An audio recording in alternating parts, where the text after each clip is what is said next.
Smart ఫోన్లు అనేటివి మనిషికి దేవుడి అని అదనపు శరీర భాగం లెక్క తయారైందన్న సంగతి వేరే చెప్పనక్కర్లేదనుకుంటా. బాడీ లేదని ఒక పార్ట్ సరిగా పని చేయకున్నా ఎట్నో అట్లా బతికేయచ్చు. కానీ స్మార్ట్ ఫోన్ అనేది లేకున్నా ఉన్నా పని చేయకున్నా బతికేది కష్టమే అన్నంత అడిక్ట్ అయిపోయిర్రు. అందులో ఇంకా యాపిల్ ఫోన్ల వాడకందారుల కథ వేరే లెవెల్లోనే ఉంటుంది. వాళ్ళ అడిక్షన్ ఎట్లుంటుందంటే, కొత్త ఫోన్ మార్కెట్లకు రేపు వస్తుందని తెలిస్తే నిన్న రాత్రికేలే షోరూంల ముంగట పడిగాపులు కాసి కొనేదందుకు వచ్చిన తోటి కస్టమర్లతోటి కొట్లాట పెట్టుకునే అంత ఉంటది. ఇట్లా గల్లలు గల్లలు పట్టుకొని కుస్తీలు పట్టి కొట్టుకునేటోళ్ళంతా ఏ నిరుద్యోగులో క్రికెట్ మ్యాచ్ చూసేందుకు టికెట్లు కొనే లైన్లో నిలబడ్డ అభిమానులు అనిపిస్తున్నదిలే.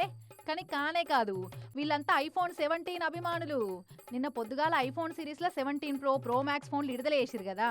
ఇక ఫోన్లు కొనేందుకు వరద బాధితులు, యూరియా కోసం రైతులు లైన్లు కట్టినంత కట్టిరు వీళ్ళంతా.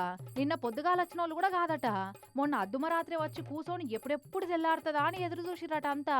లైన్లల్లా ఎనుకున్నోళ్ళల్లా ఎవరో గుళ్ళే లైన్లు తప్పించి ముంగటికి వచ్చినట్టు ఈడ కూడా ముంగటికి రాబోయిరట. కథం రేయ్ ఏమనుకుంటున్నావురా, మేమేమన్నా పిచ్చోళ్ళమా అని కుస్తీలు పట్టుకొని కొట్టుకున్నారట బొంబాయిలున్న యాపిల్ ఫోన్ల షోరూమ్ కాడ. ఇక ఈ తాప రిలీజ్ అయిన ఫోన్లల్లో 80,000 కాడికెళ్ళి 150,000 దాకున్నాయట మోడళ్లు.